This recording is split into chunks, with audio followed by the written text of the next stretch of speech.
Good morning mga ka-thunders! Kakape na ako. Mga 1 a.m. Nagising ako 1 a.m. Hindi nga ako nakatulog eh. Sobrang excitement. Siguro nakakatulog ako mga 10 to 15 minutes lang. Nahiga lang ako. Kasi babiyahe kami ngayon. Papunta ng Buskalan ang pinaka highlights, pero ang una namin pupuntahan is Banawe. Kami ng Banawe, then after Banawe is punta kami ng Sagada. Doon kami matutulog sa Sagada kasi hindi namin kayang straight yung Malolos to Buskalan. Medyo malayo-layo yung biyahe. So, after ng one night sa Sagada, diretso kami ng Buskalan. Sa second day is Buskalan. Magpapatato kami kay Apo Wangud. Punta namin si Apo. At kaya ako excited is medyo ninenervous ako sa biyahe na to kasi masyadong mataas yung akyatin kay Apo Wangud.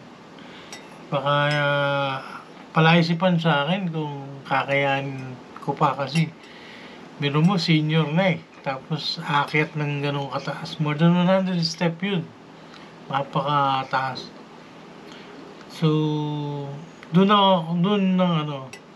medyo may dalawang factor na pinag-iisipan. Number 1 is yung age, and number 2 yung taas ng aakyatin, kung kakayanin pa. Pero it's a challenge na kailangan kong gawin kasi baka next year hindi ko na makayang umakyat dun eh.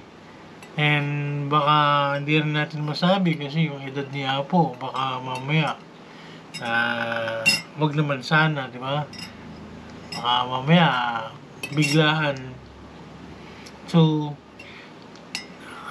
yun pa rin na isang palaisipan sa amin eh. Palaisipan sa akin na paano kaya kung wala na si Apo at hindi pa ako nakakapunta. Pupunta pa kaya ako ng Buskalan eh kung wala na rin lang si Apo, di ba? So ito na yung parang ito na yung last chance. Parang ito na yung last chance. Ito yung chance para makapunta ng Buskalan. So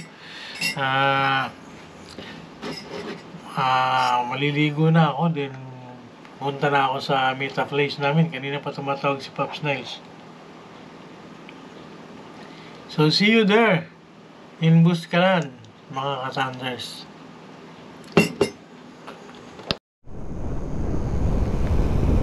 Good morning mga thunders.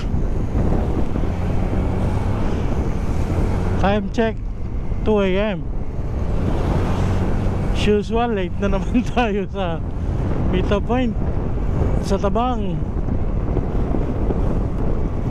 Aslos daw meet-up. Naligo pa ako eh. Kumain pa ako. Pero nalilate lang tayo ng konti.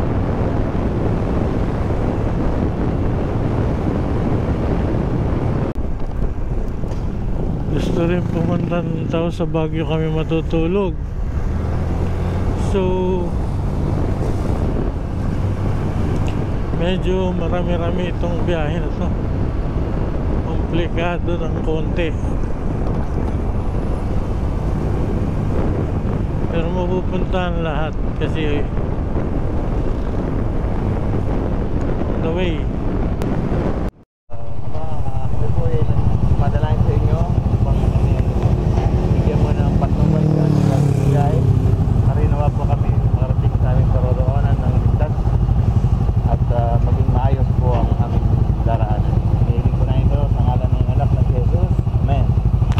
Amen.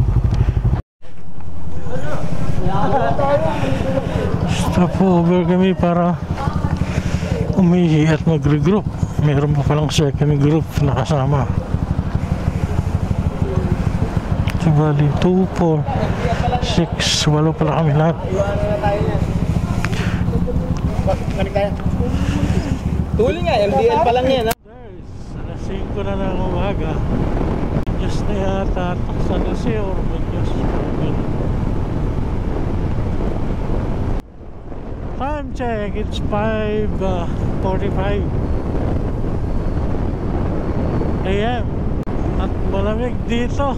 Sobrang lamig. Time check 6 o'clock in the morning. Almost 6 o'clock in the morning. And we are here sa mga kurbada ng Baisia or Nueva Vizcaya. I don't know. Hindi ko alam kung anong lugar to. Speaking.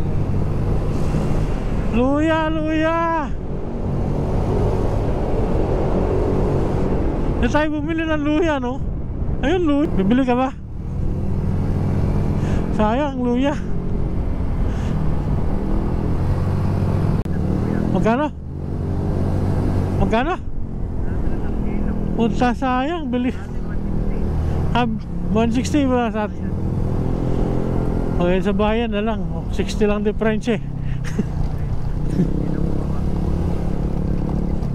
Wah, dito yung sira-sira eh. Puta.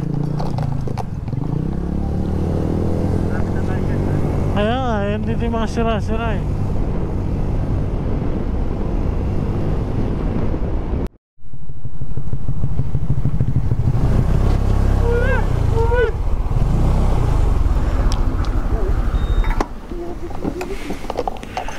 Walang kita. Get out! Magkaya ka na! Puta. Puta. Get out sa mga nagbabawal dyan!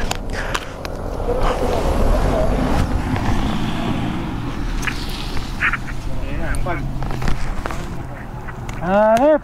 Get out sa nagpapakarte!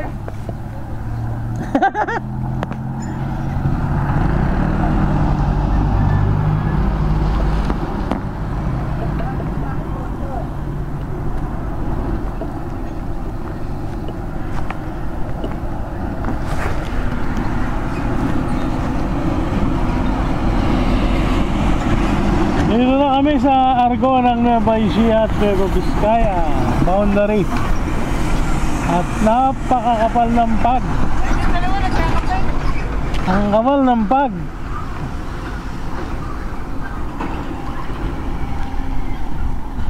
Okay. Han? Kakabi na?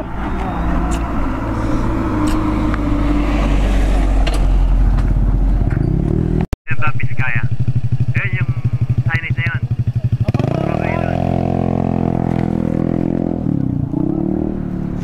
Hindi naman zero visibility pero makapal ang pag.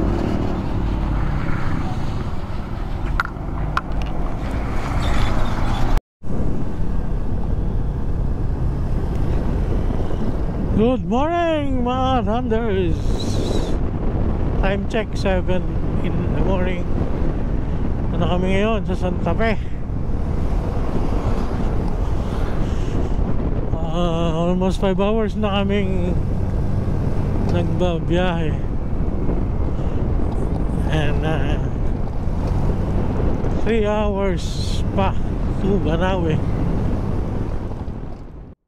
Isang grupo rin dito na nakasabay namin na bumabiyahe. Mga naka-vest.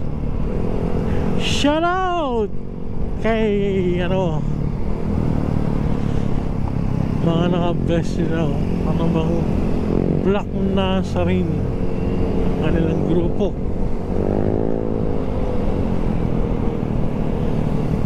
Hinto lang kami ng konti kasi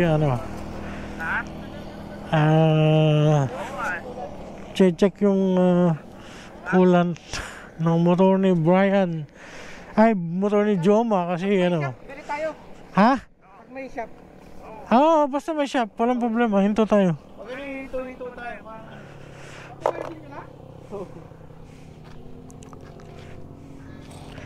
Pagka rin may nadaanan tayong tindahan, hinto tayo, bil tayong yelo.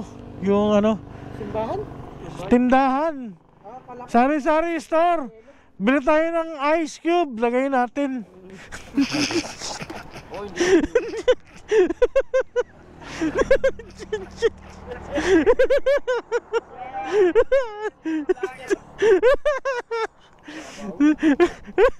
Makakatawa nga eh.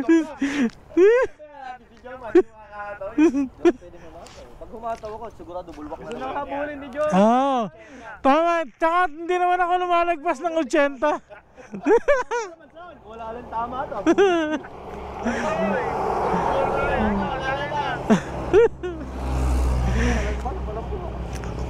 Okay. Okay. Kaya kailangan lagi, pag may ano tayo, ikaw na nasa harapan. Puta.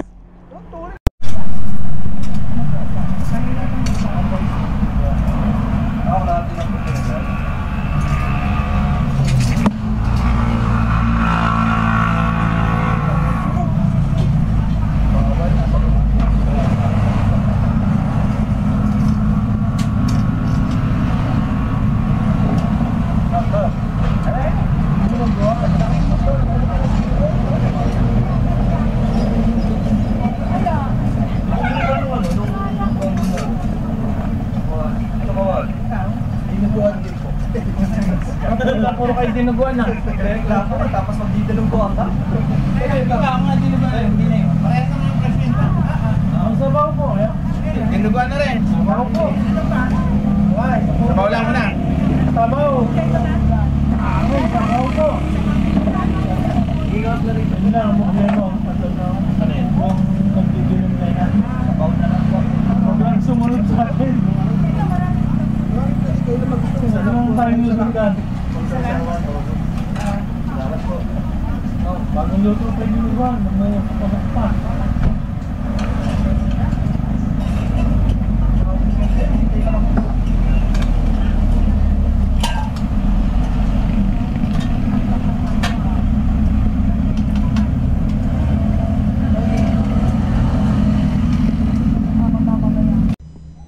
After ng late breakfast ay diretso na uli kami sa biyahe sa papunta sa Banawi at napakaganda ng mga makatatanaw mo dito papunta sa Banawi.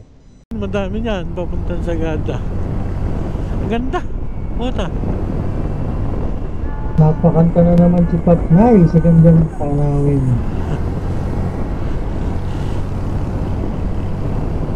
Puta, ang ganda nung ibaba. Nice. Tubig, no? Doon tayo sa baba eh. Lalo kung malinaw ang tubig. Pala ito, pati sa player. Dalawa pa kayo. Shout out siya na nga ang ganda ng view, oh. Ikaw na po! No. A few moments later. Banawi for the second time. Yeah, boy.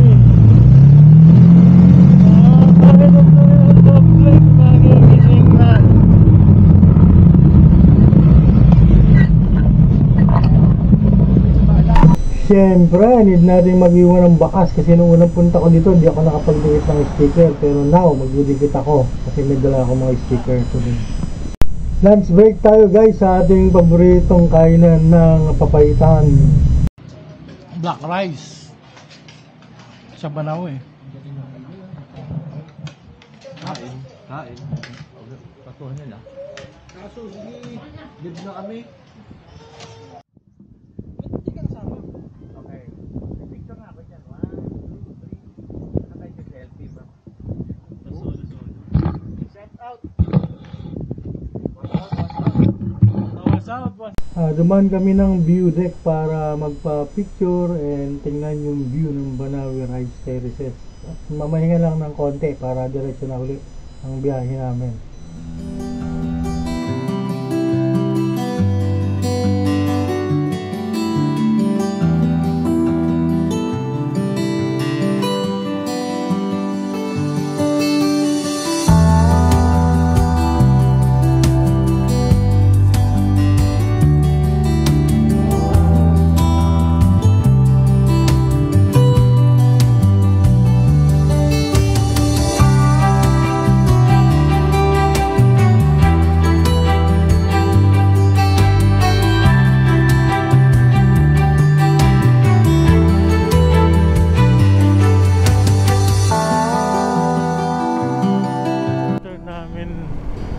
nga sa Banawe. Punta naman kami dito sa ano, diretso na kami ng Sagada. Kaya lang pupunta ng Sagada, isa lang naman ang daan dito. Ito lang, Ifugao Banawe Mountain Province Road nito. Hingga isa lang ito, hindi ka maliligaw dito. Ang dadaanan dito kundi puro bundok, baba ng bundok, ibabaw ng bundok. Mga 7 bundok yata itong tatawirin mo rito, as in literal, bago ka makadating ng bundok. And after bundok, punta ka pa ng Sagada. Malayo-layo rin yan.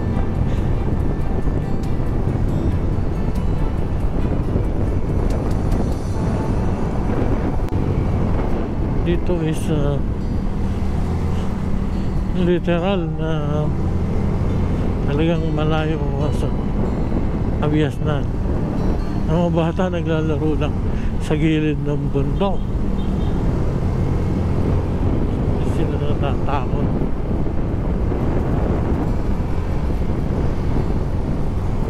And ang makikita nyo naman ang kalsada, walang diretso. Lahat ito paliko, paliko-liko. Sawahan ka nga dito bago ka makadating na Sagada, sasawahan ka sa paliko-liko.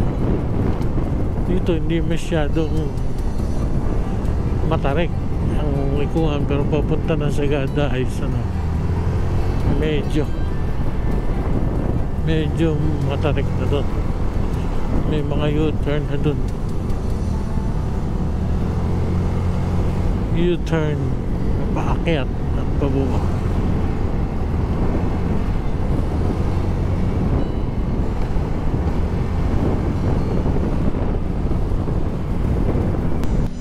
Dito sa kalsadahan na ito ay mapapahinto ka talaga para mag picture taking at napakaganda ng iyong makikita sa ibaba.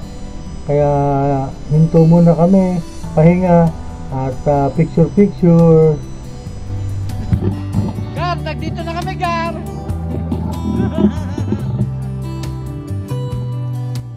Ang laki ng dilim. Mukhang madadaanan namin yan. Lakas na ulan eh.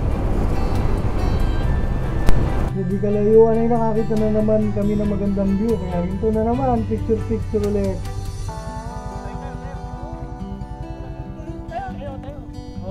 Tayo.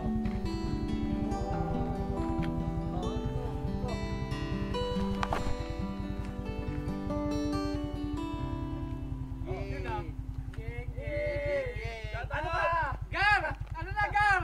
Nagdito na kami, Gar! Tayo kayo dito. Ito naman.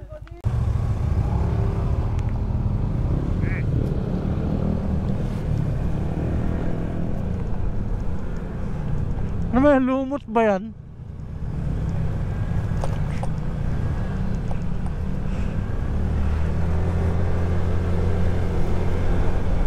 Twenty minutes later. Buntok na kami.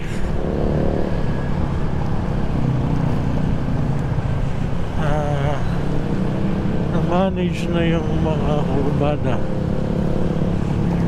Napakaraming kurbada nun. So, ang kurbada naman ng Halsema ang aming ma-manage. Papunta na Sagada. Ito ang itsura ng bundok, kabisera ng bundok.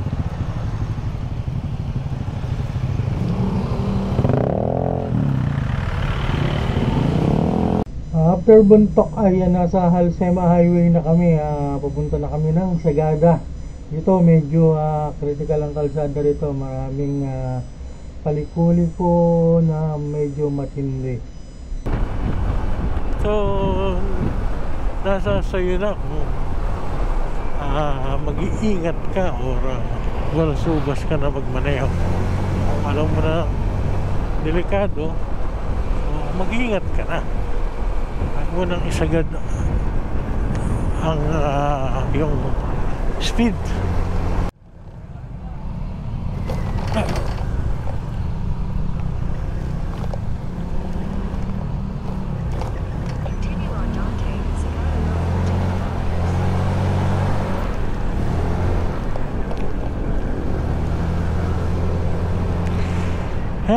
Kita mo yung kalsadahan na yan, Terang delikado.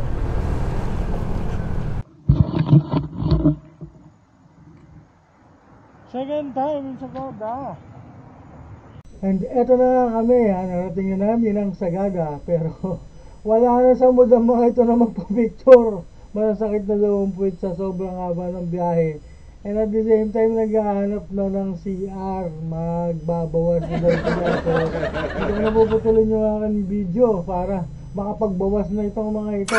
See you sa part 2 ng video na ito.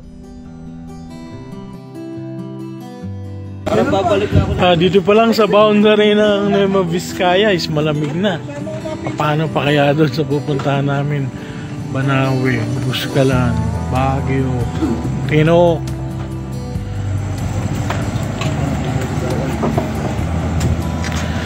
Mga paps, marami ba kayong baon jacket?